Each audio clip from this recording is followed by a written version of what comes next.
함께 만드는 언론 미디어 협동조합. 여기는 국민TV. 함께 만드는 언론 미디어 협동조합. 여기는 국민TV.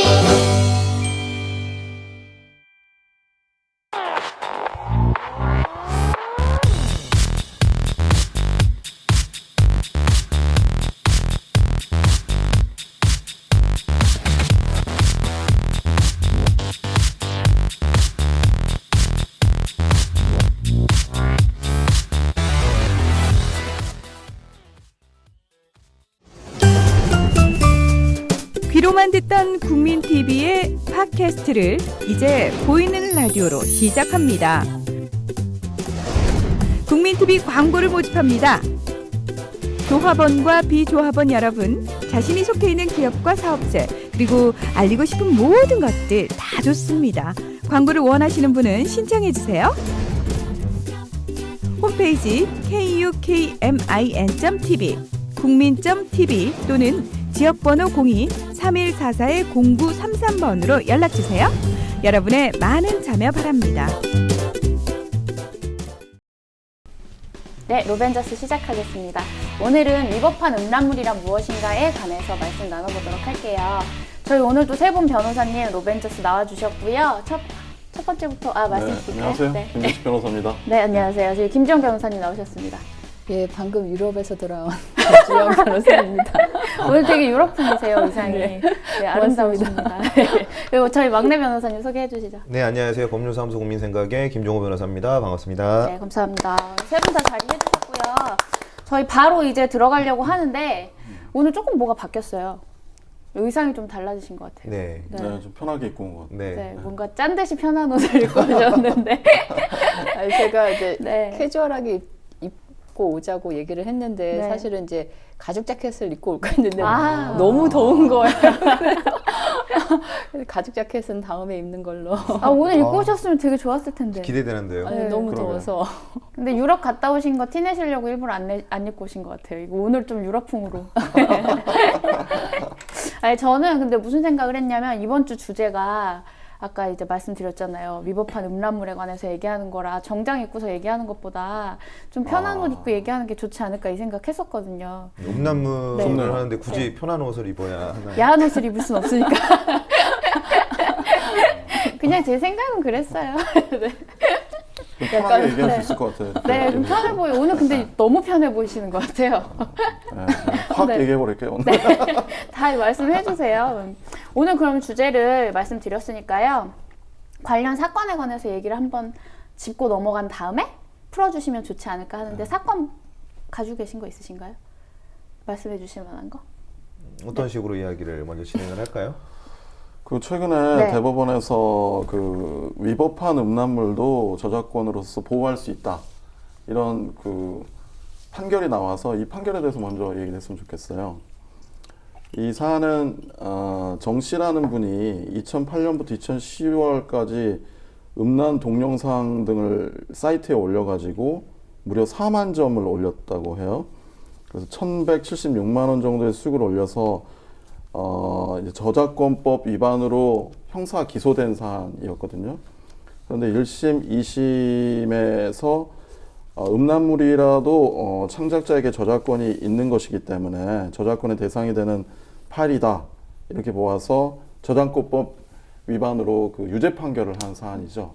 그래서 위법한 음란물인데 과연 이것이 저작물이 되는지 또 저작권법 위반으로 형사처벌을 할 수 있는 건지 이런 것에 대해서 논란이 많았죠. 여기에 대해서 좀 얘기를 해봤으면 좋겠어요. 그러니까 그 이제 판결이 나오고 밑에 이제 네티즌들 댓글이 쫙 달리잖아요. 그 네. 보면 이제 이해가 안 간다는 게 대체적인 반응이었어요. 음란물이 위법한데 그걸 저작권으로 왜 보호를 법에서 해주냐 그런 얘기였는데 사실은 우리나라도 그렇지만 미국이나 일본 같은 경우에도 그런 음란 동영상은 다 컨텐츠로 저작물로 인정을 해주잖아요. 그러니까 우리나라가 그동안 좀 보수적으로 그거에 대해서 인정을 안 해줬던 것이지 그 음란물도 저작물인 건 맞죠. 그리고 한 가지 구분해야 되는 거는 이게 형사상으로 처벌되는 거랑 이렇게 저작권으로 개인의 재산권으로 보호하는 거는 이제 또 다른 문제니까 그건 구별해서 보시면 될 것 같아요. 구분 개념이 저도 맞는 것 같고요. 그 얼마 전에 예전에 그 김본좌 사건이라고 혹시 아시나요? 엄청난 유명한 그 동영상 야동 같은 거를 올려서 체포되신 분인데 그때 엄청나게 많은 남성분들이 공분을 샀죠. 왜 그런 분을 잡아가냐. 다름이 아니라. 근데 여기서 지금 보면 요즘 판례가 나오는 거 보면은 저작물은 맞다는 거죠. 성행위와 음란하더라도 저작물은 맞지만 그 저작물의 소유권자의 권리까지 보호를 해주겠다는 것은 아니다라는 게 좀 정리가 되는 것 같아요. 결국에는. 그러니까 이제 대법원 입장이 어떻게 보면 되게 줬다가 뺏는 느낌? 네, 맞습니다. 그러니까 저작물이야, 재산권 맞아. 근데 유통하면 너는 처벌할 거야. 그렇죠. 그리고 그거 불법 유통해도 너는 손해배상 못 받아. 결국은 재산권은 맞는데 재산권으로서 보호를 안 해주는 거죠. 그 음란물 만드는 게 내가 유통해서 돈 벌 목적으로 만드는 건데 만들고 가지고만 있어야지 이거를 판매나 유통을 못하게 하는 거니까 결국은 법원에서도 보호를 못 해주겠다는 거죠. 그러니까 심지어는 이게 아동 청소년 보호법 같은 게 소지만 해도 처벌한 아동 청소년으로 보이는 사람의 성 행위가 있는 음란물은 소지하는 것만으로 처벌하겠다. 그리고 더 엄격하게 처벌하는 게 그렇죠. 그러니까 형법상으로는 이거를 만드는 건 상관이 없어요. 내가 그냥 나 혼자만 볼 거야 해서 만드는 건 상관이 없는데 이거를 이제 배포하거나 판매를 하면 그때부터 형사처벌이 되는 거죠. 근데 이 아동 청소년 보호법은 그런 목적이 없어도 그렇죠. 아동 청소년이 등장하는 음란물을 만들기만 해도 처벌이 되는 거죠. 심지어는 그런 어떤 불법적인 경로, 어둠의 경로를 통해서 다운로드를 받아서 소지하는 것만으로도 처벌을 강력하게 하겠다는 거니까요. 단순히 형법 조항을 보면은 음압반포 뭐 1년 이하 징역 500만 원 이하 벌금인데 이 아동청소년 보호법은 가지고만 있어도 이 처벌 수위가 10년 이하의 징역입니다. 근데 이제 가지고 있는다는 개념이 이렇게 내가 받아가지고 이렇게 가지고 있는다는 이런 개념이 아니라 우리는 이제 다운로드라는 걸 하잖아요. 그러니까 짧은 시간에 다운로드를 받아도 그거는 일단 소지가 되는 거고 지금 네티즌들이 이제 볼멘소리 하는 게 아니 내가 그거 청소년 나오는지도 모르고 다운 받았는데 아동 청소년이 나오더라. 그러면 그 즉시 삭제를 해야지 그걸 가지고 있으면 소지로 처벌을 받는 거죠. 근데 아까 어둠의 경로라고 말씀하셨는데 그게 어떤 경로예요? 어둠의 경로? 글쎄요, 많은 분들이 어둠의 경로를 그 통해서 경로가 그 경로 아시는 그 경로예요. 밤에 다운로드 받으면 어둠의 경로. 아 그렇게 해석할 수가 있어요. 낮에 받으면은 괜찮고 밤에 받으면 낮에 받으시고요. 아 근데 저 지금 너무 대화가 빨리 진행돼서 못 끼어들었는데 저는 지금 이해 거의 하나도 안 간 상태거든요. 그러니까 이제 아시는 얘기니까 막 하시는데 되게 헷갈리는 게 처음부터 음란물 정의도 모르겠고 그러니까 음란물이라고 칭하는 게 통칭하는 게 도대체 뭔지도 모르겠고 그리고 재산권은 보호해 주지만 그거를 유통하는 건 불법이라고 얘기하는 것도 좀 헷갈려요. 제가 좀 정리해 볼게요. 네. 저작물이어야 되거든요. 일단은 네. 저작권법이라는 우리나라의 그 법이 있는데 네. 그 저작물이어야만 저작권법이 보호하는 여러 가지 네. 그 권리를 부여할 수 있어요. 뭐 네. 저작물을 침해하게 되면 손해배상도 할 수 있고 그거를 방해 금지를 요구할 수도 있고 또 형사적으로 처벌할 수도 있고. 방해 금지가 뭐예요? 그러니까 저작물을 이렇게 유포하는 것을 금지시켜 달라 이런 그 법적인 구제 수단을 저작물에 대해서만 네. 부여를 하고 있거든요. 그러니까 음란물 그 포르노 동영상들이 저작물이냐를 먼저 네. 이제 따져봐야 되기 때문에 네. 대법원이 이번에 이런 표현을 한 거 아니겠습니까? 창작적인 표현 형식을 담고 있으면 될 뿐 표현 내용 자체의 윤리성 여하는 문제되지 않는다. 이 부분에 대해서 지금 우리 그 당연한 것이다라고 우리 블랙 위도우께서 말씀하셨는데 저는 네. 좀 그 생각이 달라요. 그러니까 윤리성 여하가 문제가 되는 건 아닌데 그 나라의 법 체계를 어느 정도 고려해서 보호되는 저작물의 범위를 좀 좁혀야 돼요. 제 생각에는. 그러니까 맞아요. 네. 그러니까 흥분했다. 맞아요? 네. 그냥 이건 저의 생각이기 때문에 이 국민 TV의 입장과 다를 수 있어요. 저는 동의해 개인의 그러니까 의견으로. 네. 저작물인 경우라는 것은 윤리성 여하가 문제되지 않는 건 맞는데 예를 들어 성인 대상 포르노하고 네. 아동 대상 포르노, 또 아동을 뭐 등장시켜서 하는 어떤 포르노라든지 굉장히 그 성적인 어떤 그 불쾌감을 주는 그런 그 포르노들도 많잖아요. 그런 포르노를 이렇게 좀 구별을 해서 네. 윤리성 여하는 문제되지 않지만 법으로 보호하지 않는 영역을 좀 국한을 해서요. 네. 그 부분에 대해서는 제가 보기에 저작물성을 인정하지 않는 게 맞다. 물론 이제 우리나라 저작권법상 저작물의 정의에는 그냥 그렇게 구분하라는 내용은 없어요. 인간의 사상과 감정을 표현한 창작물이기만 하면 되는 거기 때문에 마치 제가 방금 말씀드린 아동 관련 포르노라든지 무슨 변태적인 동영상이라든지 이런 것도 다 포함될 여지가 있는 아니 것처럼 그렇게 보이지만 치면 스너프 필름 같은 것도 그렇죠. 그 가능하다고 그것도 저작권을 사실은 보호해줘야 저작물이다. 된다. 인간의 네. 사상과 감정을 표현한 뭐 창작을 한 거니까. 네. 근데 그렇게 보게 되면은 여러 가지 문제가 생길 것 같아요. 그래서 제 생각에는 이번 대법원이 이 구체적인 이 정 씨가 올린 동영상들을 좀 검토를 해가지고 이거는 웃음이 저기 뭐냐 좀 그 네. 저기 뭐냐 저작물성을 인정하고 뭐 아동이나 또 변태적인 것도 많을 거 아니겠어요. 그런 것들은 저작물성을 부인을 해서 그런 부분에 대한 처벌은 별도로 저작권법으로 처벌하는 게 아니라 다른 법으로 처벌을 했어야 되지 않나 저는 네, 그렇게 생각이 돼요. 김재식 변호사님이 말씀하신 내용이 사실은 대법원에서도 일부 그 판단에 나왔었고 헌재 결정에서도 언급된 바가 있어요. 그 2006년에 헌재에서 이제 결정한 내용이 그러니까 오로지 성적 흥미만을 위해서 만들어진 거. 그러니까 일명 하드코어 포르노그래피 같은 경우에는 표현의 자유로 보호되지 않는다는 결정을 한 바 있거든요. 그 얘기는 지금 말씀하신 것처럼 뭐 아동 대상이라든지 변태적이고 노골적이고 그러한 음란물 같은 경우에는 사실 표현의 자유로 보호를 하지 않겠다, 저작물로 인정하지 않겠다 그렇게 좀 분류를 했다고 저는 보고 있거든요. 그 결정을. 이번에 대법원에서 이 포르노에 대해 음란물에 대해서 저작권을 인정하겠다는 것은 그 저작권자의 저작권을 보호해주겠다는 것이 아니라 그거를 배포한 사람을 처벌하기 위해서 저작권을 인정한 거라고 저는 훨씬 더 이해를 해야 된다고 보거든요. 실제로 이 저작권을 인정을 한다는 취지가 대법원에서는 너가 저작권법 위반으로 처벌을 받아야 한다라는 근거로서 저작권을 인정했던 것이지 이 저작권자의 권리를 보호하자는 취지에서 판단을 하는데 이 판결이 나왔던 부분은 아니고 그러니까 대법원의 단순한 판단은 그래 저작물은 맞지만 단순한 저작물은 맞지만 그것을 저작권자가 이용하는 것까지 보호는 안 하고 다만 이거를 배포한 사람은 저작권법 위반으로 처벌을 하겠다는 거예요.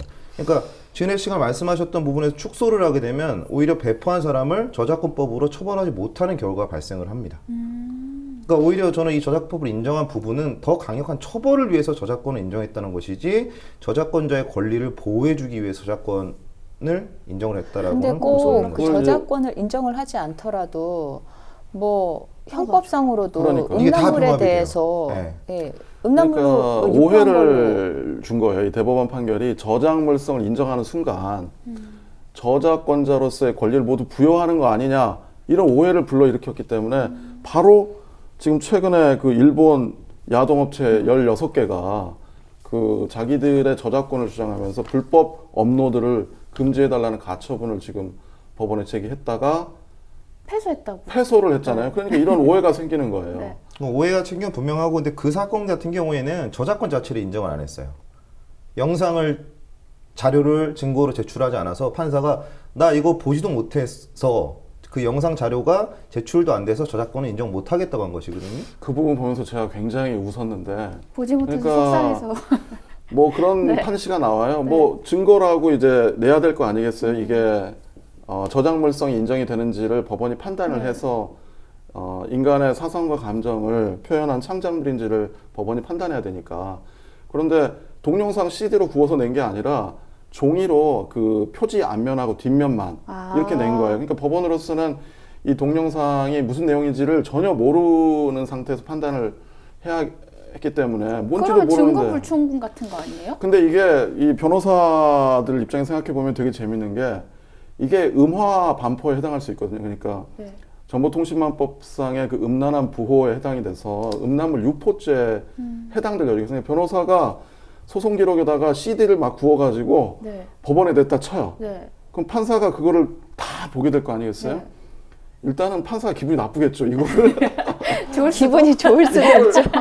물론 뭐 좋을 수도 있고 나쁠 수도 있는데 아니 신성한 법원에다가 네. 이 뭐 수만 장 그 저기 뭐냐 CD를 막 이렇게 내고 증거가 근데 아마 문제잖아요. 이것을 그래서 제가 그 변호사가 굉장히 고민을 했을 거라고 생각해요. 그러니까 이거를 내야 되나 말아야 되나.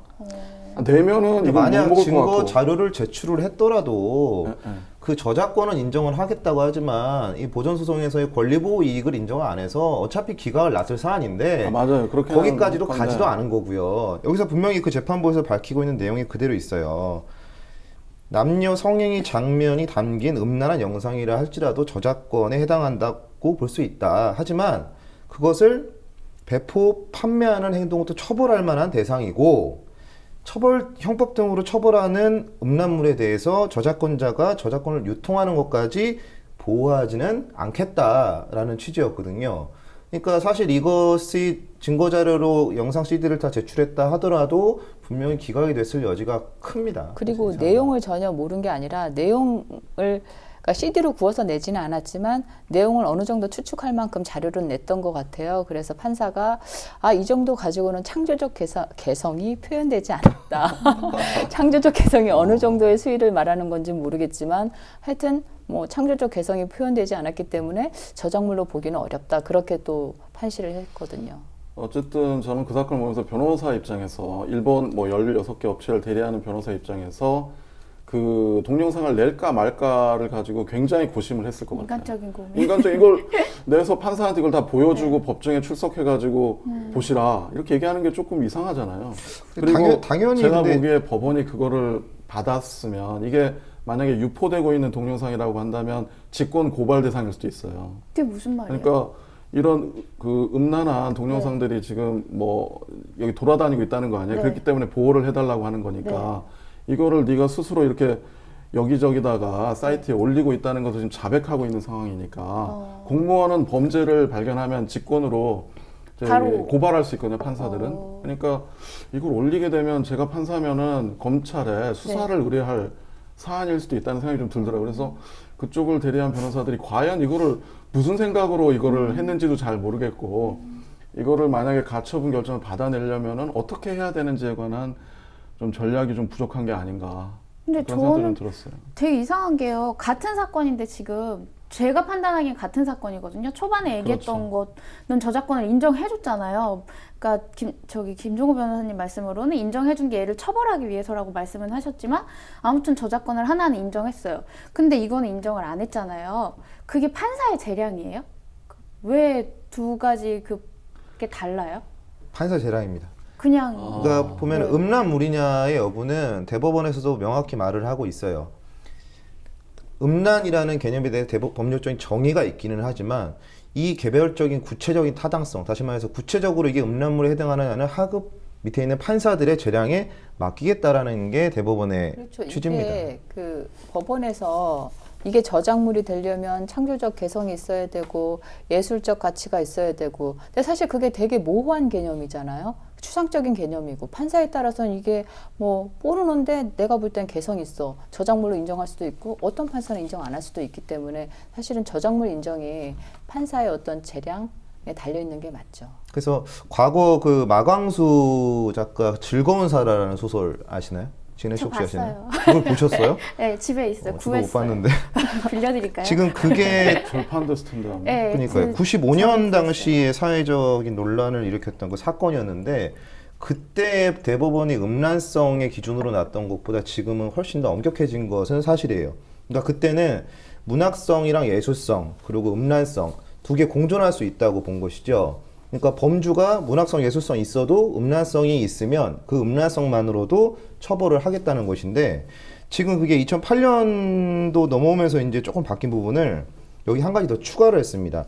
인간의 존엄성과 가치라는 부분이 더 들어가게 됐거든요. 이 부분이 이제 문학성이나 예술성이 들어가면서 인간의 존엄성이나 가치를 더 포함할 수 있는 개념이 되어서 과거에 비해서는 훨씬 더 음란물의 개념이 축소가 된 것은 맞다라고 이해하시면 될 것 같아요. 즐거운 사라 얘기하니까 이게 저기 고시 공부하는 사람 되게 재밌어요. 이 고시 공부할 때 판결문을 보잖아요. 네. 그러면은 공소장들을 보게 되는데 즐거운 사람 공소장을 보면은 내용이 아주 구체적으로 기재돼 있거든요. 근데 하나도 아니야. 지금 보면 그렇게 하지 아니, 않잖아요. 그러니까 이게 보면 네. 뭐 공소장이 어떻게 되냐면 판매할 목적으로 뭐 피고인 마광수가 해가지고 뭐뭐뭐뭐 해가지고 500권의 N을 인수해 음란한 문서를 제조하고라고 돼 있는데 여기서부터 여기까지 한 열 몇 줄이 돼요. 근데 이 내용이 구체적인, 다 네. 구체적인 내용들이 다 기재돼요. 되게 좋아 보이세요. 그러니까 이제 고시 공부하는 분들이 즐거운 사람을 네. 굳이 읽지 않아도 네. 판결문을 읽으면 네. 거기 내용이 일부 나와요. 또 수사기록을 네. 보면 다 나오거든요. 그러니까 그런 것만 또 찾아서 보시는 분들이 계세요. 고시 법원에서 공부할 때. 요약을 얼마나 잘하는데. 그 엑기스. 엑기스 특히 네. 특히 음란한 부분을 네. 위주로 해서 공소를 네. 제기하기 때문에 특히 공소장에- 음란한 부분. 공소장이 아주 구체적으로 잘 나오거든요. 근데 맞아. 즐거운 사람 이후에 장정일 씨 거짓말이라는 소설도 그때 내게 거짓말을 해봐. 네, 내게 거짓말을 해봐도 그때 그런 일 있었던 것 같은데 그것도 음란성 판결 나가지고 음란하다 해가지고 다 그랬었던 절판되지 것 같아요. 않았나요? 네, 지금 네. 못 구하는 걸로 아는데. 근데 그 이후에 좀 네, 바뀌었다고 2008년경부터 이제 이 부분에 대해서 좀 더 엄격하게 본 것이죠. 그때는 그 즐거운 사랑이나 이런 소설들이 문학성이 예술성이 있으면서 동시에 음란성이 있어도 그 음란성만 가지고 처벌을 하겠다는 것이거든요.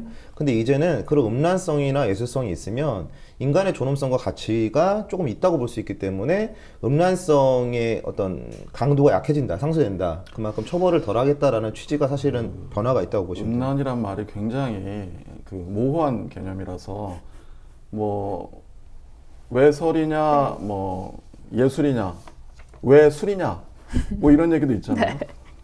외설과 예술의 경계가 굉장히 모호한 거죠. 그러니까 음란과 예술 사이의 경계가. 그래서 음란이란 개념을 좀 정의할 수 있어야 될 것 같아요. 네, 그 근데 사전에 나와 있는 그거 좀 해주시면 안 돼요? 저 이거 보면서 되게 헷갈렸는데. 우리나라 대법원 네. 판결에서 음란은 이렇게 정의를 하고 있어요. 일반 보통인의 성욕을 자극해야 돼요, 먼저. 그 다음에 성적 흥분이 유발돼야 되고, 그래서 정상적인 성적 수치심을 해야 되고, 성적인 도의관념을 위반해야 되는 그런 요건들이 다 갖추어져야 이걸 음란이라고 하거든요. 근데 이런 개념이 되게 모호하다고 볼 수 있는 게, 우선 뭐 성욕을 자극해서 성적 흥분을 유발할 것, 이게 음란의 개념 지표 중에 하나인데, 그러면 변태적이고 막 이상한 동영상은 성적 흥분을 유발하는 게 아니라 오히려 네. 성적인 흥분을 감퇴시키잖아요.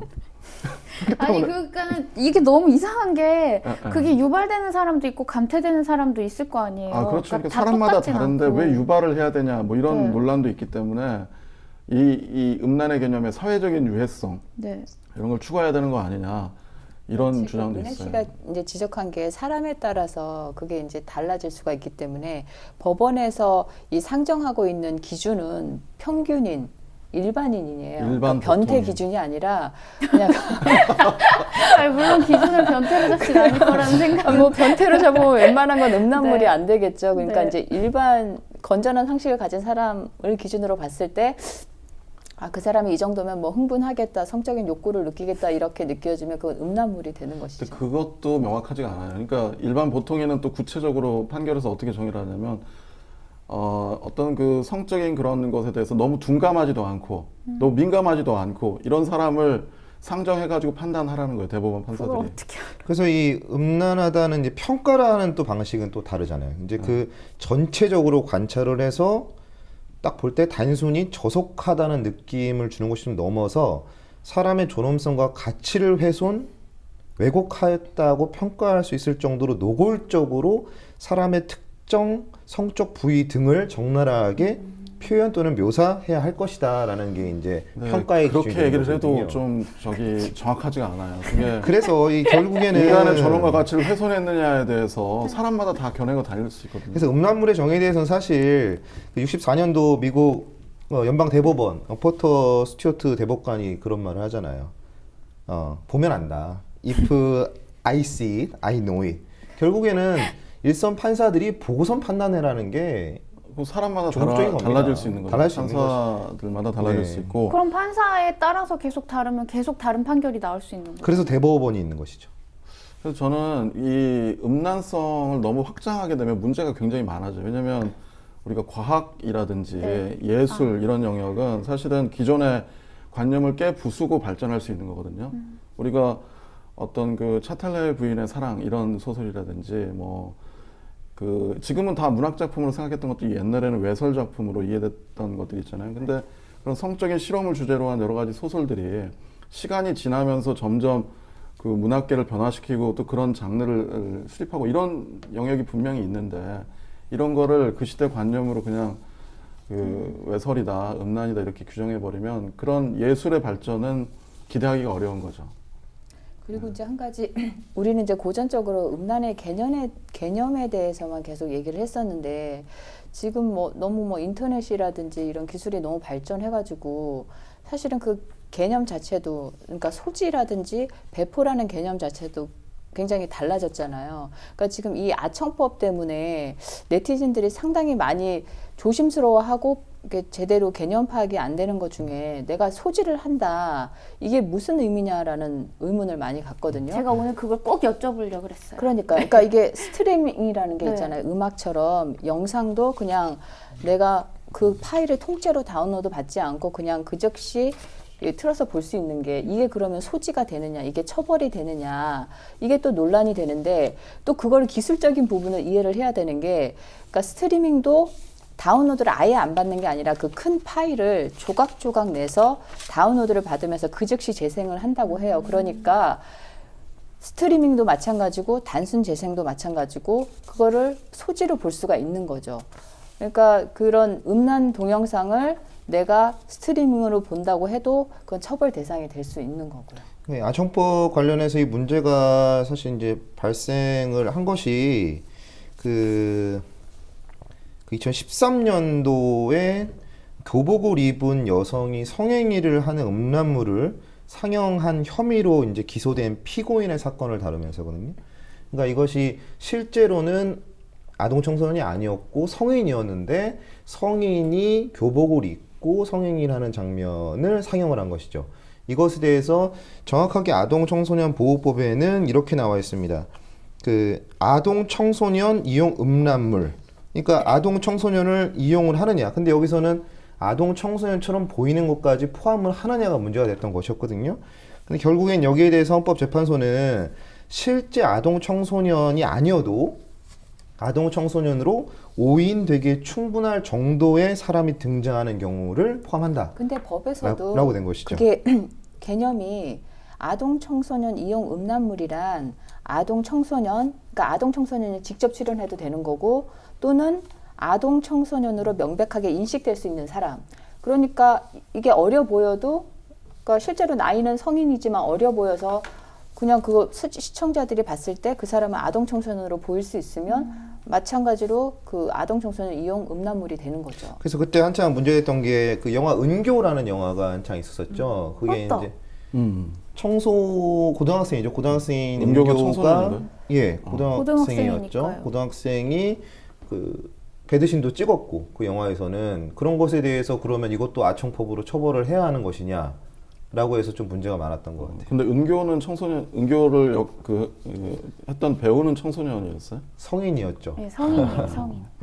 그러면 예를 들어 예전 영화 중에 왜 좀 나이가 어린 사람이 나와서 아주 옛날 영화인데 로리타? 예? 로리타 어. 그러니까 만약에 그러면 로리타를 예를 들게요. 로리타처럼 뭐 한 17 정도 되는 친구가 나와가지고 그런 연기를 하면 지금은 법에 걸린다는 거예요? 음란물이어야 되죠. 음란물이에요. 예술 작품이면 그건 또 그게 예술의 너무 영역이니까. 그래서 그 아동 네. 청소년 성보호에 관한 법률 그 가상 아동 포르노라고 음란물이라고 해야 되겠죠. 성인이 연기를 하니까 진짜 애가 연기를 하는 게 아니니까 그런 그 법에 대해서 아동 청소년으로 인식될 수 있는 표현물 그 부분이 좀 모호하기 때문에 정말 다양하게 볼 수 있는 거 아니겠어요? 아동 청소년으로 인식이 되느냐? 언뜻 봐도 다 성인이 입고 있는 것으로 볼 수 네. 있으면 그건 또 아니라고 볼 여지도 있기 때문에 아 그렇네요. 반대로 생각하면 결국에 그때 이제 네 분 정도는 또 그 명확성을 결여했기 때문에 다 위헌이다 그렇게 또 판단하셨었어요. 그러니까 일부 헌법재판관들은 위헌이다라고 판단해 결국에 종합적으로는 합헌이다라는 결론이 나온 것이고요. 그러니까 제가 볼 때는 근데 일반 대중들이 알고 있는 성인인 줄 알고 있는 연예인이 영화를 찍으면 교복을 입혀놔도 누구나 그 사람이 성인이다라고 인식을 하기 때문에 그런 거는 문제가 안 될 거예요. 근데 이제 일반적으로 일반적으로 잘 모르는 사람이 교복을 입고 나와서 좀 동안인 경우에는 대부분이 근데 아청법에 그것도 적용될 수 애매한 있지 게 않을까. 그렇죠. 사실 애매합니다. 아청법 취지가 이게 아동 청소년을 내 성행위에 강제로 성행위의 대상으로 삼을 수 있다 이런 인식을 갖지 못하도록 하는 게 취지잖아요. 그러면 이게 성인이라도 그냥 어린 애처럼 입고 나와서 하면 일반인이 봤을 때는 아동 청소년을 성행위의 대상으로 계속 인지하게 되는 거고 그건 똑같이 법에서 금지하고 있는 상황이기 때문에 사실 그 배우가 성인이라고 해도 아동 청소년처럼 입고 나와서 그런 걸 찍는다고 하면 그것도 문제가 될 것 같거든요. 그러니까 그게 아까 제가 말씀드린 거예요. 결국에는 그 뭐 로리타나 옛날에 그 소설들을 보면은 그런 금기시되는 영역을 과감하게 주제로 삼아서 소설도 쓰고 영화도 만들고 뭐 연극도 하고 뭐 이런 경우가 많았거든요. 근데 이런 걸 다 그러면은 아동의 그 성범죄가 우려된다는 이유로 다 금지시킨다. 그러면 사실은 제가 보기에 그런 영화, 연극, 그 소설 분야의 예술 발전 이런 것들은 기대하기가 힘들어요. 그걸 발전으로 보느냐에 대한 시각 차이는 있을 수 있는데 사실은 그런 것들을 파괴해야 뭔가 예술이 발전하는 거는 그건 동의하실 수 근데 있을 이제 거고요. 참 그런 거 하시는 분들이 되게 잽싼 게 잽싸요. 발 빠르게 움직이는 게 2015년에 그 저작권위원회에 저작물로 등록된 것 중에서 70%가 포르노래요. 아하. 근데 그거를 저작물로 등록해 줄 수밖에 없는 게 내용을 일일이 심사해서 포르노는 제끼고 이렇게 하고 싶지만 그러면 이제 뭐 표현의 자유를 법률이라는 그렇죠. 얘기가 나오죠. 그러니까 표현의 자유를 제한한다 그래가지고 내용을 실제적으로 심사를 할 수가 없다는 거예요. 그래서 그 새누리당 의원이 이제 법무부에서 제출받은 자료가 그렇게 공개가 됐는데 실제로 저작물로 등록하는 것 중에 70%가 다 음란물이라고 하니까. 아니 근데요 여기서 궁금한 게 영상물 등급위원회라는 게 있잖아요. 거기서 그러니까는 그 19세 이상이라던가 뭔가 이거는 상영 금지라던가 제한 하는 상영과 조치를 선정하죠. 취하잖아요. 그럼 거기서 일단 한번 걸러지는 게 아니에요? 그냥 지금 바로 말씀하신 거는 등록할 수 저작권 있는- 등록위원회라는 곳에서 네. 저작물로서 네. 신청을 하면 등록을 받아주는 기관이고요. 네.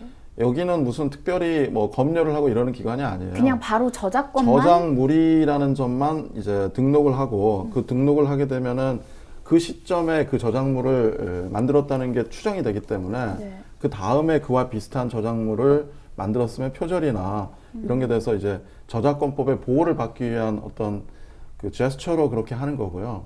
지금 말씀하신 영상물 등급위원회는 그 제한 상영가 같은 건 제한 상영관에서만 네. 그 상영할 수 있도록 하기 위해서 영상물 등급을 심의하는 거죠. 그러니까 이걸 처음에는 이제 그 표현의 자유를 침해하는 검열로 네. 이용되었었기 때문에 굉장히 문제가 많았었다가 지금은 이제 뭐 제한 상영 등급가를 하더라도 제한 상영관에서는 상영할 수 있도록 하는 거니까 검열에는 해당하지 않는다 이렇게 현재는 판단이 되는 거니까 그러니까 검열하고 네. 이 저작물 등록하고는 좀 아예 다른 별개로. 개념이라고 봐야죠. 종적으로는 이 아동 청소년을 보호해야 한다라는 큰 대의 원칙상 김재영 변호사님 말씀하셨던 성인이라 할지라도 충분히 오인이 가담하다 무조건 다 처벌을 하는 방향으로 저도 가는 것은 옳다고 보는데 근데 또 김재식 변호사님 말씀대로 그 롤리타라는 소설 뭐 블라디미르 나보코프가 썼던 소설인데 저도 읽어봤지만 그렇게 야하진 않아요 솔직히 그렇게 야하진 않았고 근데 그 정도의 판단은 우리 일반인들의 기준으로 할 수 있을 것 같고 은교라는 영화도 그 전체적인 영화를 봤을 때 그것을 외설이라도 판단하기 어렵지만 만약에 누군가가 그 일반 배드신 장면만 편집을 해서 유포를 했다면은 또 그렇다면 처벌이 충분히 될 수 있는 거라고 저는 좀 생각이 되거든요. 어쨌든 근데 큰 취지에서는 강력하게 보호가 되어야 된다고는 생각을 합니다. 음란이라는 개념은 정말 상대적인 개념 같아요. 그러니까 그 로리타라는 소설을 만약 원어로 읽으셨으면 혹시 다른 생각이 드셨을 수도 있을 거고 그 나라 사람이 읽었을 때랑 또 우리나라 사람이 번역된 걸 읽었을 때랑 그것도 내용이 다를 거고 그러니까 굉장히 그 모호한 개념이고 저는 기본적으로는 음란의 영역은 좀 제한적으로 음란이라고 하니까 굉장히 또 낙인을 찍는 것 같은 느낌이 들어서 그런 외설 작품은 좀 보호하고 그러니까 작품성이 있는 것들은 보호하고 아동 변태 이런 건 좀 규제하고 이렇게 가는 게 좋을 것 같아요. 근데 또 요즘 뭐 개인의 취향이라는 또 말이 또 있잖아요. 또 근데 변태는 제가 보기에 어느 정도 합의가 있을 것 같아요. 변태 기준은 있는 것 같아요. 네. 계속 이제 말씀하시는 거 듣고 있었는데 처음에 붙이는 전제가 있으세요. 그러니까 일반적으로란 말씀을 계속 하시잖아요. 네. 근데 그 일반이라는 게 보통 사람들이 생각하는 수준, 그러니까 진짜 이상한 사람들 아니고는 생각하는 수준에서 너무 벗어나지 않는? 그러니까 정말 예로 드셨잖아요. 뭐 성기를 뭐 막 다 보여준다거나 아니면 정말 되게 자꾸 예를 들려고 그러네. 예를 들어야 귀에 쏙 들어와요. 네, 외국 영화에는 그렇습니다. 다 네. 노출이 되잖아요. 성기 노출이. 근데 그게 성기 노출이 되는 것도 제한 사유가 아까 말씀하셨잖아요. 그런 식으로 우리나라에서 그러니까 이거 예술 작품이라고 하고 상영되는 것들이 있잖아요. 그거는 이제 합의가 이루어진 게 아닐까. 이건 예술 작품이다. 상영할 수 있는 그래서 그런 이제 변태라고 하는 네. 일반의 기준에서 벗어나는 사람들이 또 문제가 됐던 게 이제 성폭법에서 그 성폭법이요? 카메라 등을 이용한 성폭력범죄 촬영죄, 처벌법. 그 줄여서 말씀드렸는데 네. 그것도 요즘에 좀 문제가 많이 되고 있는 것 같아요. 다리만 찍어서 처벌을 해야 되느냐. 그게 문제가 됐던 사안이 하나 말씀을 드리면 다리만 찍었어요? 아니요 그런 사안이 있었고 또 요 사안 같은 경우에는 여성의 동의 없이 다리를 중심으로 사진 촬영을 하긴 했어요. 지하철에서. 근데 마주 보고 있는 부분에서 촬영을 했고 전체적인 부분을 촬영을 또 했어요. 여기에 대해서 법원의 판단은 무죄라는 것이거든요. 네. 특정 성적 어떤 수치심을 유발할 만한 정도는 아니고 특정 부위만 찍은 게 아니라 전체적인 사진을 찍었다라고 해서 이 카메라 등을 이용한 촬영죄에 해당하지 않는다라고 했는데 아니 여기에서 남의 사진을 찍었는데 그건 불법이 아니에요? 여성분들의 공부를 많이 샀죠, 사실 이게. 그래서 그러면 근데 다리만 찍으면 죄가 된다는 얘기는 그거는 됩니다. 패티시 뭐 이렇게 해서 네. 된다는 거예요? 그건 충분히 되는데 이제 특정 부위가 아닌 전체적인 부분에 대한 사진을 찍었다면은 처벌을 안 받는다라는 것이 우선은 이 하급심 판례입니다. 그리고 이제 그 판사의 판단은 무엇이었냐면은 피고인이 내가 패션에 감각이 많았다라고 얘기를 했어요. 패션에 감각이 관심이 많아서 찍었다. 그런 관심으로 찍은 것이지 성적인 어떤 수치심을 유발하려고 내가 찍은 것은 아니다. 뭐 이런 부분도 재판장이 참작을 했던 것 같긴 한데 어찌됐든 근데 패션 감각이 있는 분이 다리만 찍어요? 왜 아니, 다리를 중심으로 전체도 찍었다. 찍어요. 다리를 중심으로? 다리를 중심으로 전체적으로 찍어서 이게 무죄가 나온 것이고요. 다리만 찍으면은 처벌을 받죠, 무조건. 근데 동의도 없었잖아요. 그 사람한테 동의받은 것도 아니고 예를 들어 저를 찍었는데 제가 그 사람이 그 찍는 각도라던가 그것 때문에 성적 수치심이 생겼어요.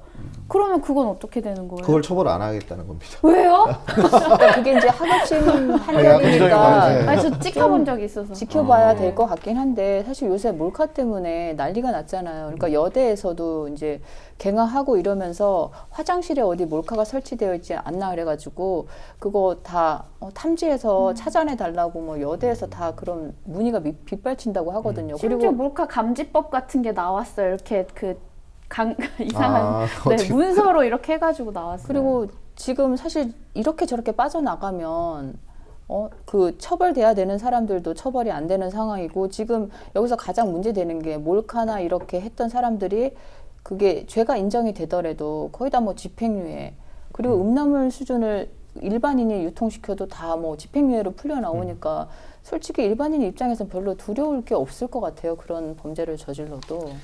많이 두려울 것 같은데 두렵지 않을 것 같지는 않고요. 많이 두렵긴 할 텐데 어찌 보면은 일반인들이 생각하는 것보다 처벌 수위가 낮은 거는 분명한 것 같아요. 제가 했던 사건 중에서도 그 유명한 사이트가 있죠. 소라넷이라고. 거기에 수천 장의 외설 사진도 자신이 몰카로 찍은 사진이에요. 특정 부위만 뭐 이런. 그럼에도 불구하고 사실 뭐 집행유예로 정리가 됐거든요. 근데 이게 뭐 그 재판장님이 관대해서 그렇게 내려준 건 아니고 양형 기준이 보통 그래서 대부분 초범의 경우에는 집행유예로 나오는 사실인데 모르겠습니다. 이건 사회적 공감대가 좀 더 형성이 돼야 되는 부분일 수도 있겠다. 아니면 뭐 재판장님들의 어떤 시각이 좀 더 변화가 필요하지 않을까라는 생각 들지만 모르겠습니다. 이게 무조건 강력하게 처벌을 하는 것만으로 능사는 또 아닐 수가 있으니까 생각을 해봐야 될 것 같아요. 그 소라넷 얘기를 하니까 갑자기 생각났는데 되게 아무렇지도 않게 다 아시는 분위기. 대부분 알걸요? 네. 이거? 저도 저는 알아요. 사실 몰라요. 아 정말? 몰라요. 왜 그러세요? 안다 그러셔야죠. 저 민망하게. 저는 튀는 걸 좋아해서. 근데 그런 네. 사이트가 국내에 있는 경우가 있고 서버가 왜 해외에 있는 경우도 있잖아요.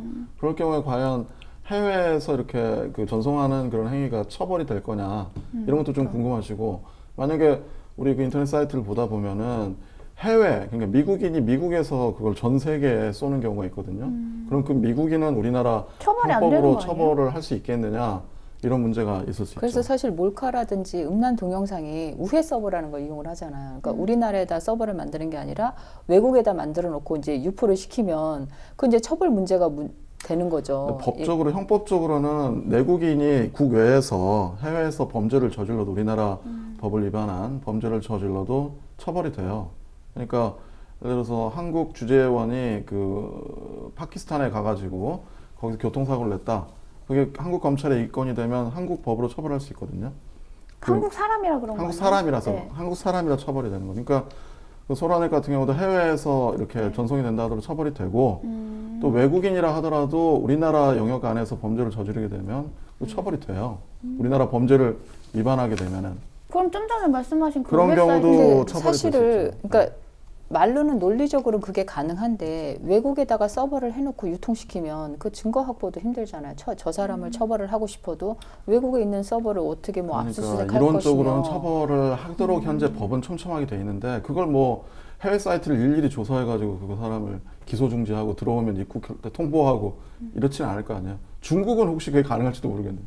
중국 사람들은 뭐 그런 걸 좀 신경을 쓰니까. 그게 워낙에 그 인터넷의 발달하고 기술적 문제 때문에 그 자체를 뭐 막는 것이 뭐 중요하긴 하겠지만 쉽지는 않는 건 분명한 사실인 것 같아요. 서버를 계속 바꾸니까 계속 바꾸기 때문에 그 막기는 쉽지 않을 것 같은데 그럼에도 불구하고 지속적인 단속을 하고 있는 것 같거든요. 제가 판단하기에는 그게 인터넷을 통해서 해외 사이트를 경유해서 이제 올라올 때는 검찰이 수사하기가 쉽진 않은데 요즘에 워낙에 스마트폰이 발달하다 보니까 스마트폰으로 업로드하는 경우는 대부분 다 증거 수집이 가능하더라고요. 제가 얼마 전 사건을 하면서 봤는데 그래서 뭐 이 지금 저희 영상 우리 프로그램 시청하시면서 악용을 하지 마시고 스마트폰으로 올릴 경우에는 대부분 서버 그 찾아낼 수 있다.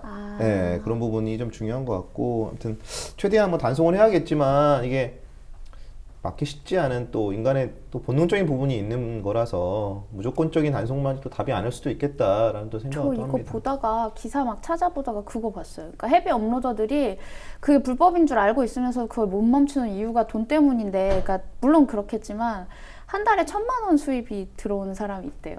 그 업로드만 회원가입을 해서, 해서 그러니까 업로드만 해서 그 사람들이 다운 받는 그 금액이 1,000만 원 수익이 된대요.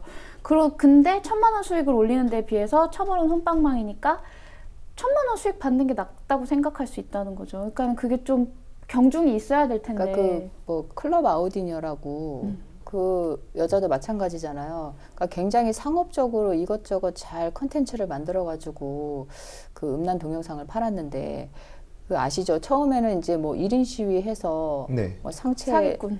상체 노출시키고 하여튼 뭐 되게 막 과격한 문구 이런 걸로 뉴스에도 나오고 이렇게 사람들 시선을 끄니까 자기 SNS로 이제 사람들을 유인해서 자기의 뭐 하여튼 뭐 성기라든지 은밀한 부분을 돈 주고 팔고 더 나아가서는 자기 남자친구와 성관계 가진 영상을 남자친구 동의 없이 또 팔아먹은 거예요. 남자친구의 동의 없이요? 네, 남자 동의 없이 찍고 남자 동의 없이 그걸 팔고 그렇게 해서 이제 보통 수익 그런 행동은 남자들이 하는데 특이하게 이게 뭐냐 여자가 대단한 거죠. 저 멘탈이 이분 대단. 진짜 놀란 게 처음에 무슨 퍼포먼스 하는 것처럼 했었어요. 그러니까 행위예술 같은 거. 마케팅을 했구나. 네, 일단. 뭐 청계천에서 이렇게 뭐 1인 시위 한다고 그런 관련해서 뭐 애견 아무튼 그러니까 되게 좋은 웃긴 일을 게 한다는 듯이 했었어요. 좋은 건 아닌 것 같아요. 너희들 뭐 몸에다가 그렇게 썼더라고요. 너희들 유영철을 욕하지 마라.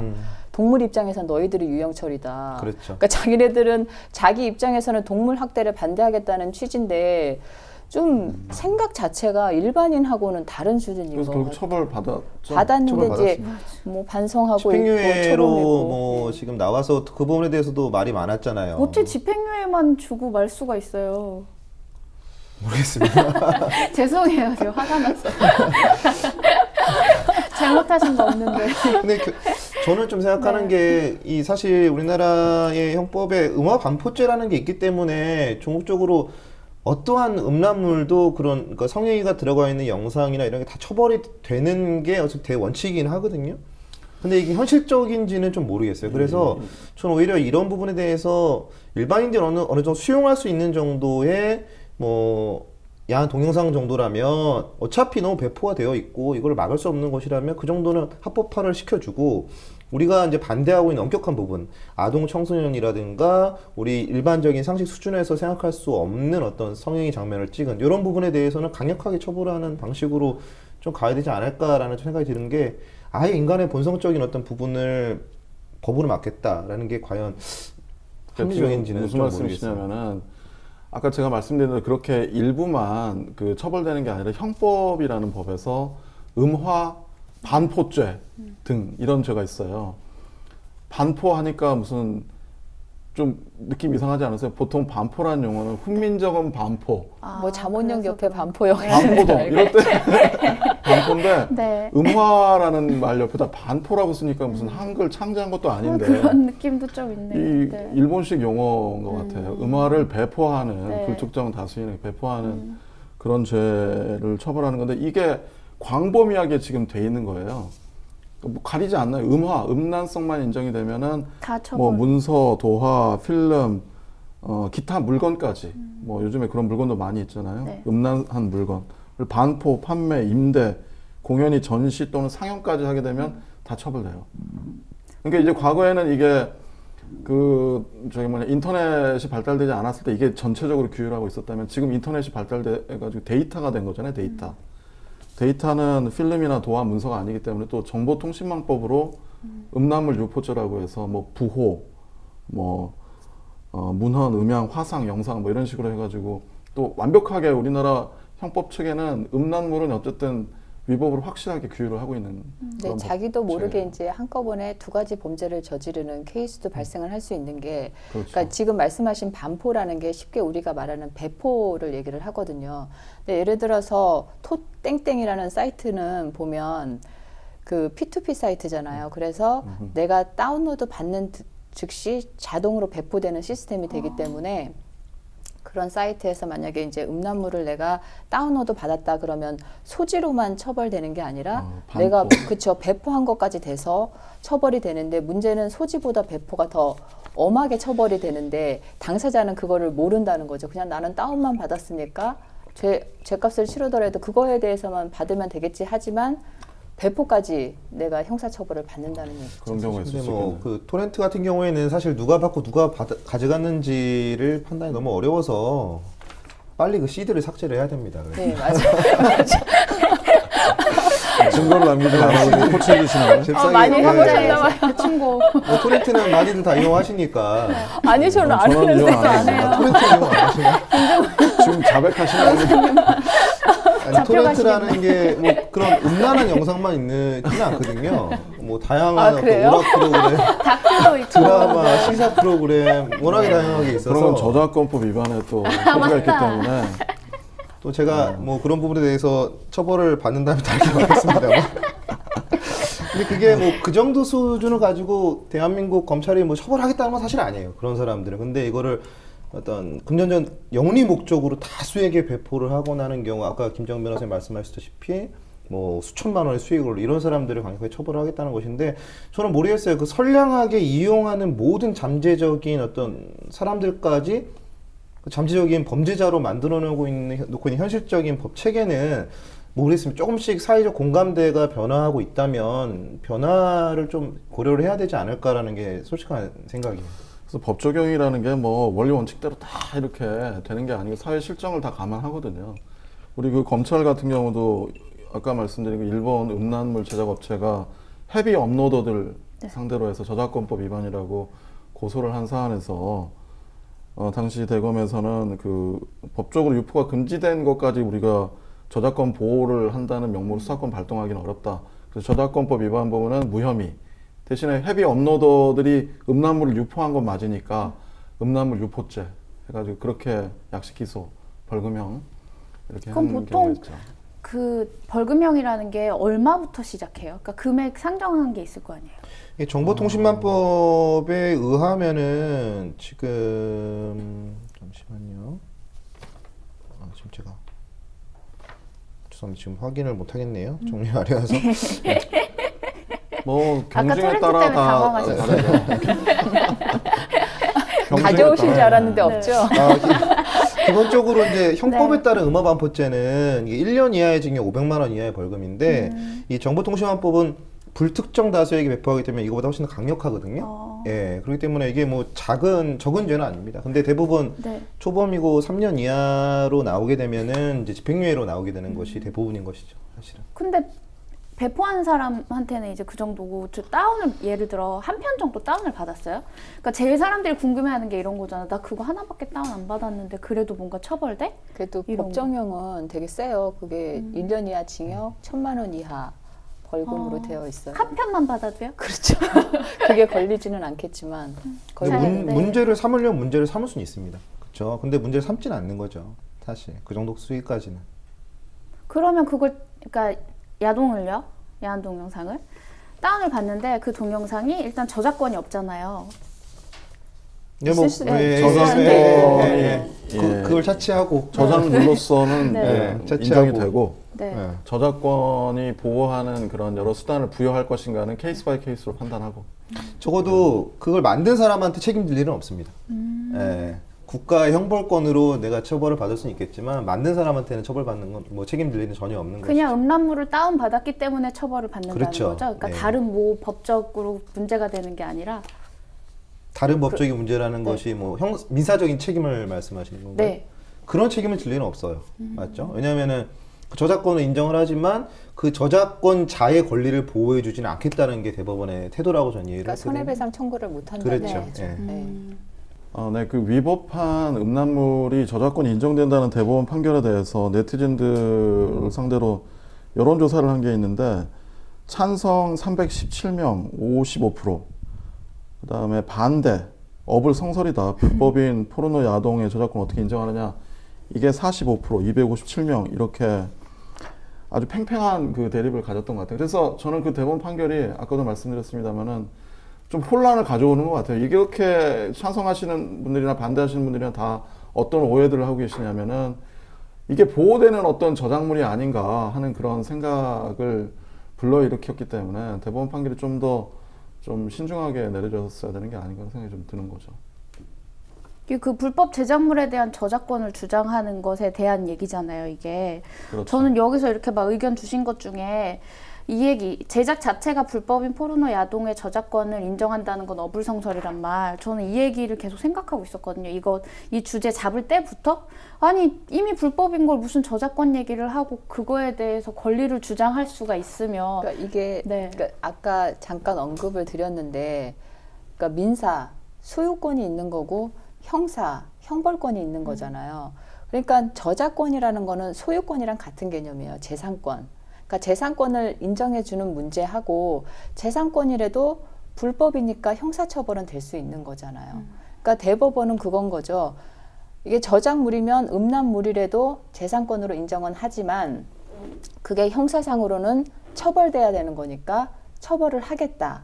그러니까 그렇게 정리를 하시면 좀 이해가 되지 않을까. 이거를 혼돈해서 생각하면 그냥 민법, 형법을 같은 법이라고 생각을 하게 되면 불법인데 그거를 또 법으로 보호를 해줘? 그럼 당연히 이해가 안 가는 거지만 이게 민법, 형법, 재산권, 형벌권 이렇게 나눠서 생각을 하게 되면 좀 그렇게 이해가 쉽지 않을까. 나눌 수 있는데 실제로는 이제 법조인들이 생각하기에는 저작물성을 인정한 이상은 저작권법이 부여하는 여러 가지 보호 조치, 형사적 보호 조치, 민사적 보호 조치, 뭐 가처분 관련한 것들 다 인정해줘야 되는 거 아니냐 이런 생각을 할 수밖에 없는 거예요. 근데 지금 결론들이 다 지금 다르게 나오고 있잖아요. 검찰도 무혐의 처분하겠다.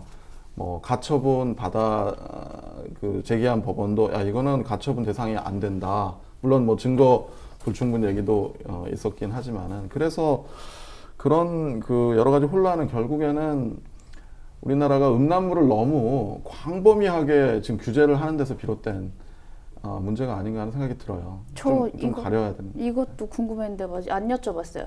그러니까 일본하고 미국에서 야동은 일정 요건 하에서 합법이라고 그 이제 우리도 합법이니까 인정해달라 저작권 인정해달라고 요청한 사람들이 그걸로 소송을 건 사람들이 이런 얘기를 하면서 야동이 허용된 국가의 야동 저작권자들은 자신의 나라에서는 저작권을 인정받고 그에 대한 정당한 수익을 얻고 있다. 또한 한국도 가입하고 있는 국제 조약인 베른 조약에 따라 조약. 한국은 베른 조약 가입국 국적 외국인의 저작권을 국내법에 따라 보호해줄 필요가 있다. 이렇게 얘기했다고 하더라고요. 국내법에 네. 따라 보호해 주는 거죠. 그러니까 국내법에 따라 보호를 한다는 거죠. 중요한. 네. 베른 협약이라는 그런 지적재산권 관련한 협약들이 있죠. 저작물에 대한 보호는 국제적인 어떤 보편적인 것이어야 하기 때문에. 네. 근데 국내법이 지금 그 아, 외국법하고 그러면 다르기 때문에 상해에 있는 게 덴마크나 국내법인 거예요?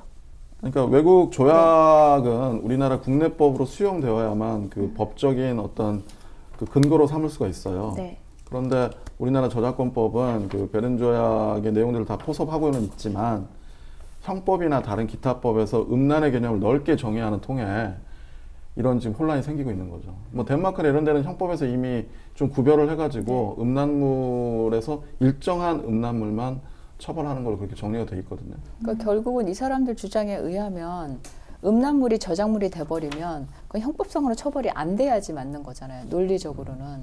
맞아요. 그래야 민사상으로도 보호를 받을 수 있는 거고. 근데 지금 상황에서 이게 음란물이라도 저작물로 인정을 됐을 때 형사상으로는 처벌을 안 한다. 이거는 너무 과격한 것 같고 그런 생각 안 드세요? 다시 한번 음란물이라도 무슨 생각하셨어요? 아니 그 약간 야한 생각을 하다가 제가 정확하게 따라가지 아 못했어요. 정말 야한 생각하셨나봐. 얼굴 빨개지셨어요. 안 아니, 돼요. 뭐 무슨 생각하냐고 갑자기 물어보니까 지금 다 야한 생각하고 계시죠. 아닌데요. 오늘 주제가 야한 건데 어떻게 야한 생각을 하네요. 목이 타네요. 아니 오늘 유독 남자분들 변호사님들 얼굴이 유독 빨개지는 것 같아요. 아, 그래요? 전혀 빨개진 일이 없는데. 말을 더듬으시잖아요. 이 프로그램을 준비한다고 지금 뭐 어제 하루 종일 야한 생각을 할 수밖에 없었어요. 상황상. 아까 제가 말씀드린 공소장도 읽어봐야 되지. 네. 뭐 즐거운 사로 음란 내용도. 얘기라는 게 뭐 한 100번 이상 반복되는 책을 봐야 되니까 이게 자연스럽게 이렇게 지금까지 이어지는 거네요. 오늘따라 유난히 준비 많이 하신 거예요. 제 생각인지 모르겠는데 그런 것 같아요. 저도 그렇게 느꼈어요. 그렇죠. 여자들이 오늘따라 좀 김재식 변호사님이 확실히 준비를 많이 하신 것 같아요. 그렇죠. 이거 맞아요. 원래 평소에 관심이 많은 분야라 뭔가 아니, 뭐 풍부한 충분히 저변 이해합니다. 경험과 네, 충분히 지식이 이해합니다. 뒷받침되지 않으면 계속 주장하신 게 다들 한마디. 오해하시겠네. 아니요, 요약하자면 그거잖아요. 그러니까 예술성을 유지해야 하니까 아, 그 그래요. 부분에서 좀 유하게 할 수 있도록 하자. 저는 그 네. 영화나 소설 중에 약간 그 이렇게 약간 튀는 그런 네. 분야에 대해서 관심이 많아요. 아 그러면은 약간 좀 극단적이긴 한데 음란물이 저작물이 되면 그건 이제 음란물이 아닌 거죠. 김재식 변호사님 개인적인 생각은. 아 그렇죠. 그러니까 음란물이 이 정의가 굉장히 좁아져야 된다는 거죠. 네. 예, 알겠습니다. 네, 알겠습니다. 네. 아니, 오늘의 마무리는 음란물의 정의가 좁아져야 한다는 걸로. 그렇죠. 네, 아이 뭐 이제 마무리해야 될 시간 왔는데요. 오늘 좀 유쾌하게 했던 것 같아요. 그러니까 저는 그런 생각 들거든요. 좀 건전한 음란물을 보셨으면 너무 그게 네. 모순이에요. 건전한이라는 네. 것하고 음란물이라는 거는. 아시면서 무슨 얘기인지. 뭐 슬픈 기쁨처럼. 네. 그 일반적인 것들, 건전한 것들이 있으면 그런 걸 찾아보시고 있으면 공유할 수 있는 좋은 문화를 만들어 가자. 오늘 제 마무리. 건전한 음란물을 공유하자? 네. 마무리는 그렇게. 네. 다음 주에 더 새로운 사건으로 그 새로운 법률 얘기로 찾아뵙도록 하겠습니다. 네, 감사합니다. 네, 감사합니다.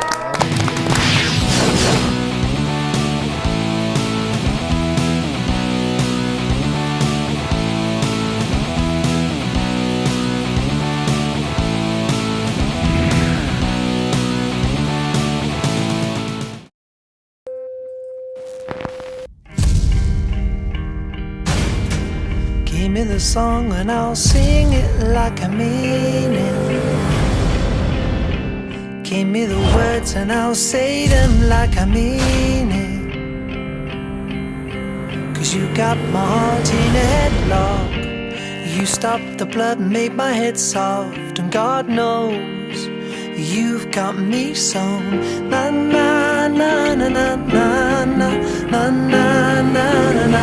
Danny boy, don't be afraid to shake that ass. 전두환 대통령은 오늘 We got time, but one